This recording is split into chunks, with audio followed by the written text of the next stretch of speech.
Before this year, I didn't own a single pair of boots or leather shoes for that matter, so the motivation behind the first few pieces that I'll show you are to fill that gap in my wardrobe.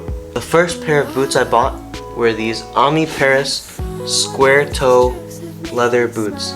I wanted a pair that was a little bit more professional looking, and this pair provided just that because the side profile looks very clean, very minimal, very sleek, with nothing crazy. There's no lugs or gaps here. It's not like a military style boot. The square toe also spoke to me because I wanted to be a little bit more unique for my first boot purchase, so I gravitated towards something other than a round toe. This next boot is the Versace green column boot, and this boot is also made of 100% leather.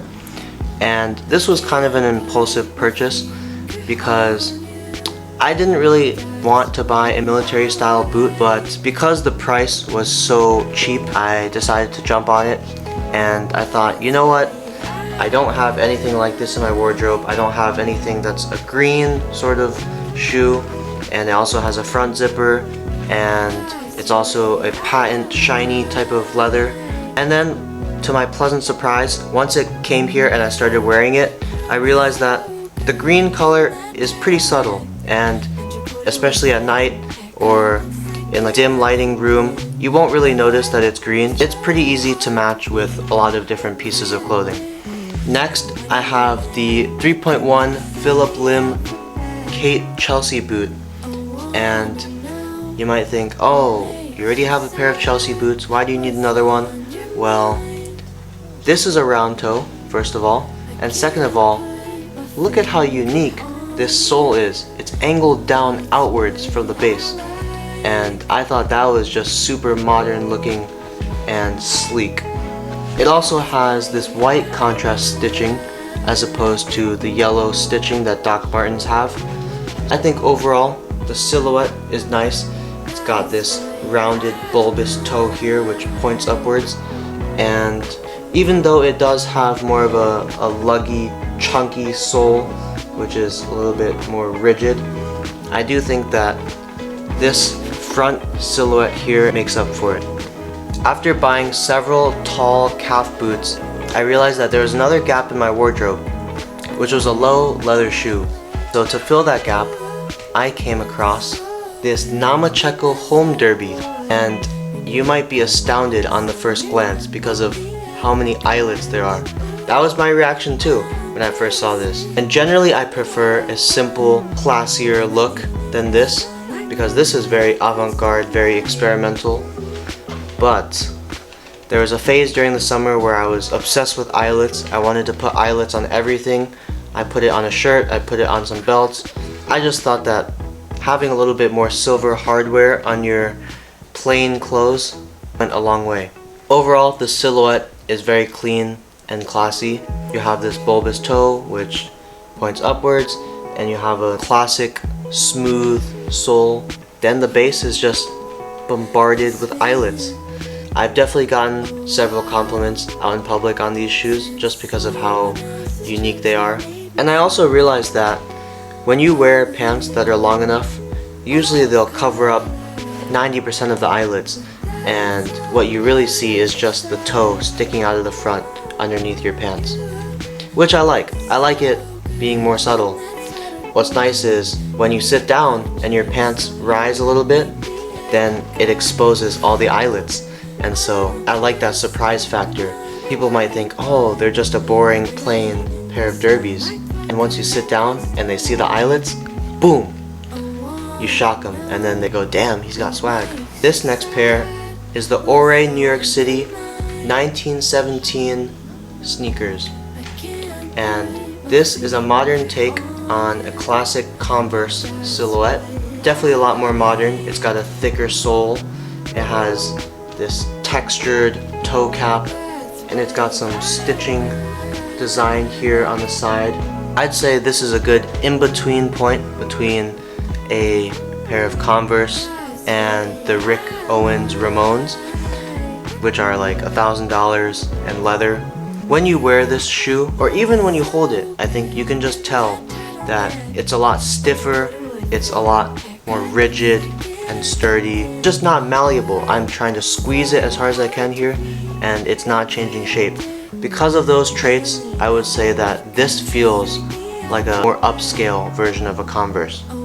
I also like that this colorway is a faded black color, so I didn't even have to wear them in much for it to look vintage.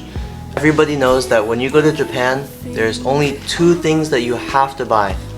The first is matcha, and the second is Onitsuka Tigers. This is the Onitsuka Tiger Mexico 66 SD, and this specific variant has a foam-lined logo, and it's an off-white color. I love off-white or white-colored sneakers because I think they're more versatile, and they already look a little bit worn in or vintage when you get them.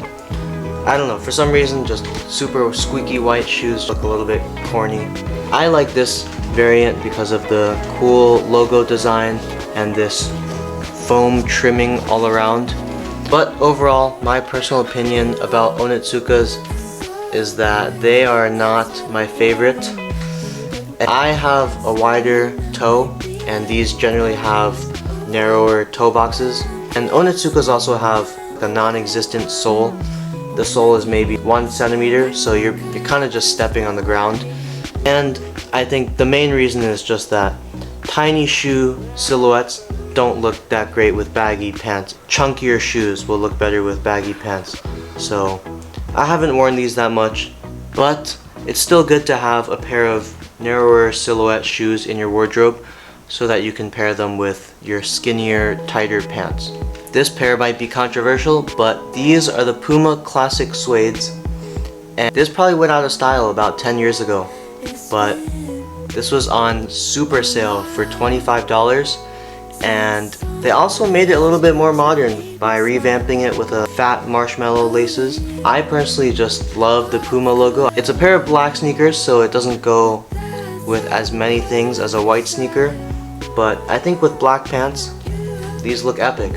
At some point, they'll probably go back in style and be more trendy, but I'm happy that they're not in trend because I'd rather less people be wearing what I'm wearing.